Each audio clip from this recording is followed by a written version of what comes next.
combines pig, bird, and human viruses, which consist of the intercontinental mix of viruses from North America, Europe, and Asia. It appears it started somewhere near Mexico City. CDC officials detected a virus with a unique combination of gene segments that have not been seen in people or pigs before, according to the Associated Press report. The strain of swine influenza that's been cultured in a laboratory, that's the quote from the video clip with a CDC guy in Dallas. I don't know what that means. You can look at it either way. Probably means they cultured it to look at what it is. The strain of swine, but he kind of acts weird when he says it, like it's kind of a, because it clearly was made in a laboratory. I mean, all the evidence points at that. Small chance it may not be.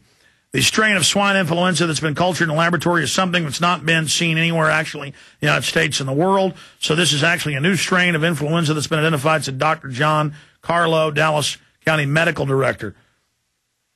Alarming reports are now filtering in about people catching the illness who have had no contact with pigs whatsoever. These include a man and his daughter in San Diego County, a 41-year-old woman in Imperial County, and two teenagers in San Antonio, Texas. In fact, in all U.S. cases, I wonder if they'll be vaccinated, just like with the original swine flu. The victims had no contact with any pigs.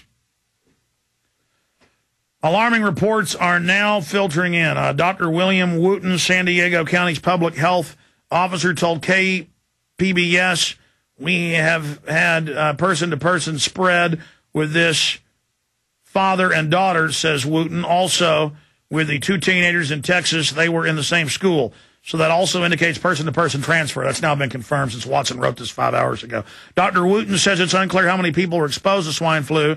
She says none of the patients had any contact with pigs.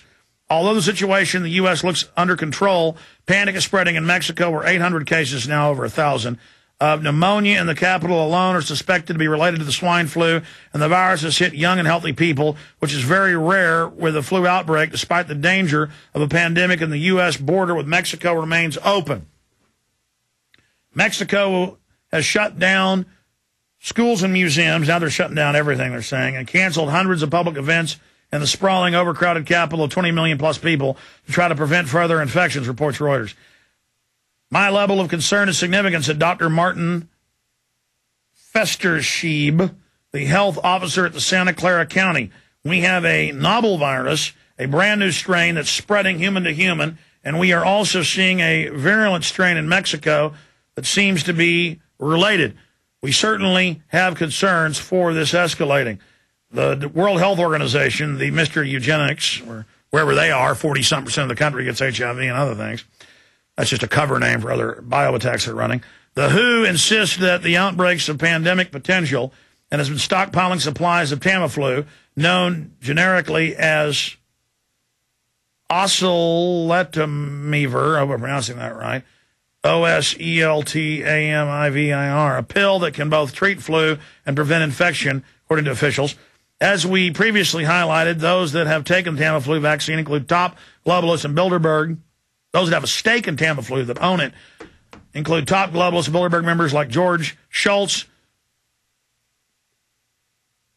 former Secretary of Defense Rumsfeld, and others. Indeed, Rumsfeld himself played a key role in hyping the outbreak of swine flu back in '76 when he urged the entire country to get vaccinated, and now he's involved in the companies. These guys never end. Many batches of the vaccine were contaminated, resulting in hundreds of sick people and 52 fatalities. That is a government whitewash number. It was thousands. The fact that the properties of the strain are completely new, that the virus is spreading from people to people, and that young and healthy people are being worst hit, has disturbing parallels to the deadly 1918 pandemic that killed millions. It is unclear as to why, if the virus is a brand new strain, the public health officials are so confident programs of mass vaccination, which are already being prepared, would necessarily be effective. Almost done. Then I'll do a news blitz over other news, and we have callers from Mexico. It certainly would be the first time that deadly flu viruses have been concocted in labs that were dispatched with the intention of creating a pandemic. When the story first broke last month, Czech newspapers questioned if the shocking discovery of vaccines contaminated with the deadly avian flu virus, which had nothing to do with the manufacturer, but were added by Baxter out of the U.S., So again, Czech newspapers questioned if the shocking discovery of vaccines contaminated with the deadly avian flu virus were distributed to 18 countries by the American company Baxter were part of a conspiracy to provoke a pandemic. Since the probability of mixing the live virus biological weapon with the vaccine material by accident is virtually impossible, this leaves no other explanation that the contamination was a deliberate attempt to weaponize the H5N1 virus to its most potent extreme and distribute it via conventional flu vaccines to the population who would then infect others to devastating degree as the disease went airborne. Then we find out, London Telegraph, BBC, Der Spiegel and others reported all these deaths with them giving homeless people, quote, flu shots that were really bird flu from unnamed vaccine companies that then killed them. In fact, people won't believe that. We put on screen, homeless die of bird flu after vaccines. Homeless die of bird flu after vaccines. I want to put that on screen for folks. However, this is not the first time that vaccine companies have been caught distributing vaccines contaminated with deadly viruses.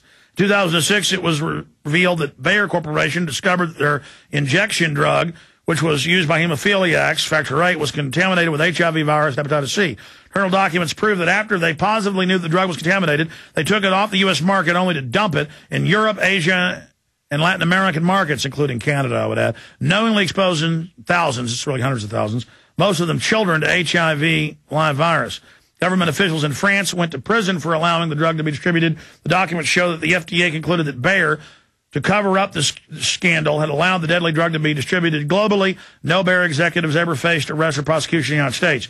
In the UK in 2007, an outbreak of foot and mouth disease that put Britain in a high alert has been originated from the government laboratory, which it shared with an American pharmacological company, mirroring the deadly outbreak of foot and mouth 2001, which was also deliberately released. The government admits. They just calmly admit it. As we reported yesterday, last time there was a significant outbreak of a new form of swine flu in the U.S. It originated at an Army base at Fort Dix, New Jersey.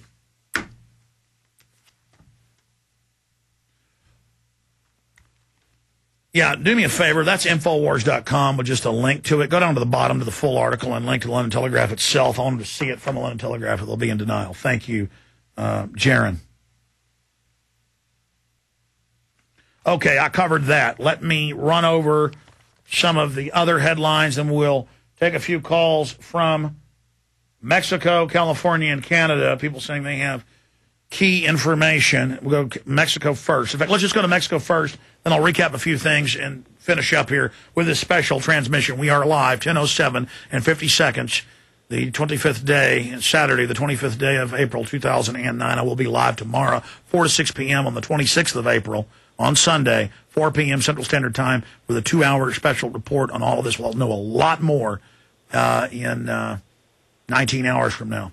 Okay, let's go ahead and talk to Steve in Mexico. Steve, where are you calling us from in Mexico? I'm calling from Tepic, Nayarit. It is about 8 hours west of Mexico City.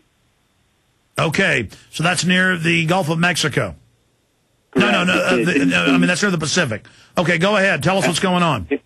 Okay, yeah, I'm in between Guadalajara and Puerto Vallarta. As far as the news is concerned down here, the president got on the news and said that this is a curable flu, and they have the vaccine for the flu, is what they are telling their people down here. And that the state that is located next to Mexico City, the District Federal, the hospitals are being filled with people that are all having the symptoms of this flu. Also, okay, this is big news. Stay there. Kurt Nemo's listening. Aaron Dykes are listening right now. We're scanning Mexican newspapers, getting similar things. No, this is key because we know it's staged. We know it is staged, guaranteed. That is the bow. That is the cherry on top of the sundae, the cherry on the cream pie. It stands out like a red cherry on top of cream pie. There is no doubting that this is staged. This is the creme de la creme, the coup de grace, the absolute finale proof. If I can confirm, because I saw them saying in one article, and Paul Watson said that must be a misprint. I think it was Reuters, and I was arguing with him like 5-6 hours ago as he was writing the article. I said, no, look, it says they've got a vaccine for it. He said, that can't be, Alex. They've got to manufacture it. They said they just discovered this and just isolated it yesterday, which was true. So how could they arrogantly announce they have a flu vaccine for the first ever pig, bird, human